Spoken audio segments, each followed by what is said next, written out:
Di medan perang modern, tidak semua kendaraan lahir dari desain baru. Ada satu kendaraan yang berasal dari masa lalu, lahir di era Perang Dingin, namun masih terus beraksi di garis depan hingga hari ini. Dari luar, ia terlihat sederhana, bahkan tua, tapi setelah modernisasi, ia mampu menantang teknologi tempur abad ke-21. Inilah BMP-2M, sebuah kendaraan infanteri lapis baja yang dianggap biasa saja, namun diam-diam menjelma menjadi mesin perang yang mematikan. Apa yang membuatnya tetap relevan dan mengapa banyak negara masih percaya pada kendaraan berusia 4 dekade ini?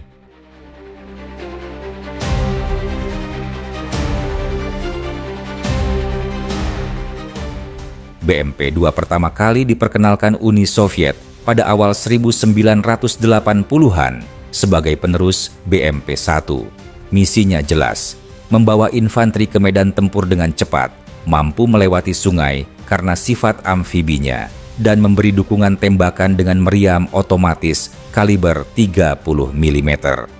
Pada masanya, kendaraan ini menjadi tulang punggung pasukan Soviet. Jumlahnya mencapai ribuan unit dan menyebar ke negara-negara sekutu. Namun, seiring waktu, kekuatan lawan meningkat. Tank tempur utama semakin kuat, rudal anti-tank semakin canggih, dan sistem optik BMP-2 terasa usang. Uni Soviet runtuh, tetapi armada BMP-2 tetap bertahan. Rusia dihadapkan pada dilema. Mengganti seluruh kendaraan dengan EFV baru jelas membutuhkan biaya besar. Maka, dipilihlah solusi lain, modernisasi. Dari sinilah lahir BMP-2M.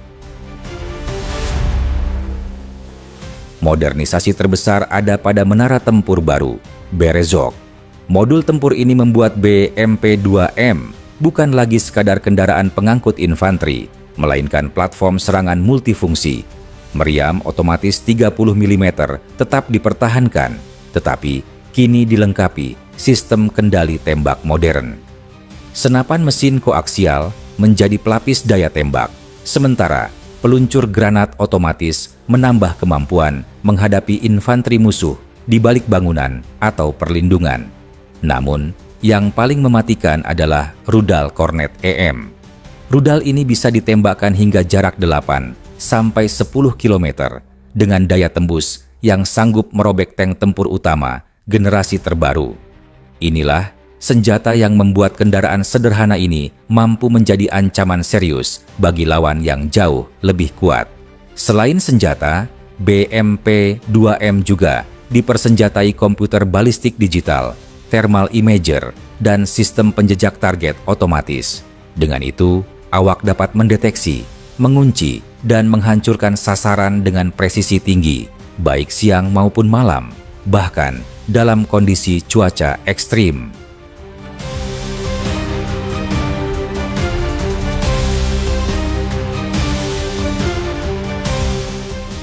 Modernisasi yang mengesankan belum tentu menjawab tantangan di medan perang nyata. Untungnya, BMP-2M sudah teruji dalam 2 konflik besar, Suriah dan Ukraina. Di Suriah, kendaraan ini membantu pasukan pemerintah dan sekutu Rusia melawan kelompok bersenjata. Rudal Kornet EM terbukti efektif menghancurkan kendaraan lapis baja musuh dan posisi pertahanan yang sulit dijangkau. Keberadaannya menimbulkan efek psikologis besar karena lawan tahu bahwa bahkan tank berat sekalipun bisa dihantam dari jarak jauh. Sementara di Ukraina, sejak 2022, BMP-2M memainkan peran penting dalam pertempuran intens. Senjata jarak jauh memberi keuntungan besar melawan tank Ukraina maupun kendaraan buatan barat. Tetapi di sisi lain, kelemahan klasik BMP-2 tetap terasa. Armor tipisnya membuat kendaraan ini sangat rentan terhadap rudal anti-tank modern, drone kamikaze, hingga artileri presisi. Dengan kata lain, efektivitas BMP-2M sangat tergantung strategi. Ia berbahaya jika digunakan sebagai pemburu tank dari jarak jauh, bergerak cepat, lalu menghilang sebelum dilacak. Namun, ketika dipaksa maju ke garis depan menghadapi serangan langsung, kelemahannya segera terbuka.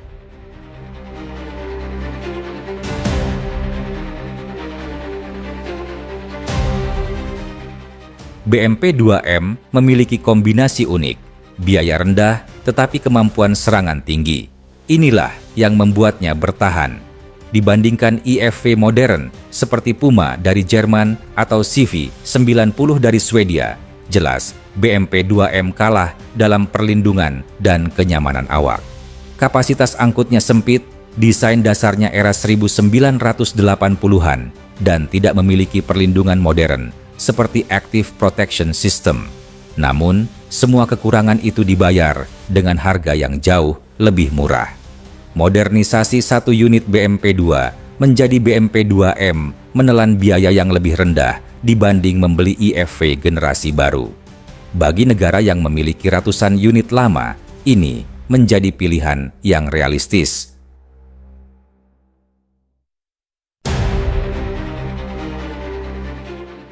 Tidak hanya Rusia yang menggunakan BMP-2M, sejumlah negara juga tertarik.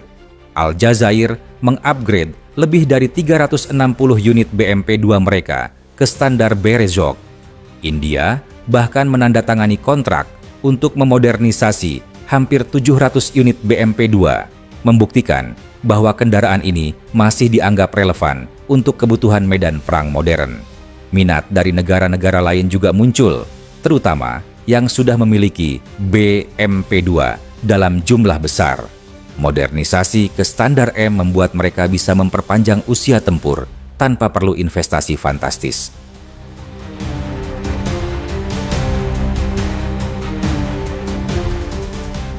Pada akhirnya, BMP-2M bukan kendaraan paling canggih, bukan pula yang paling tahan banting, tetapi ia adalah simbol strategi perang realistis, memaksimalkan apa yang sudah ada, memberi sentuhan baru, dan menjadikannya relevan kembali.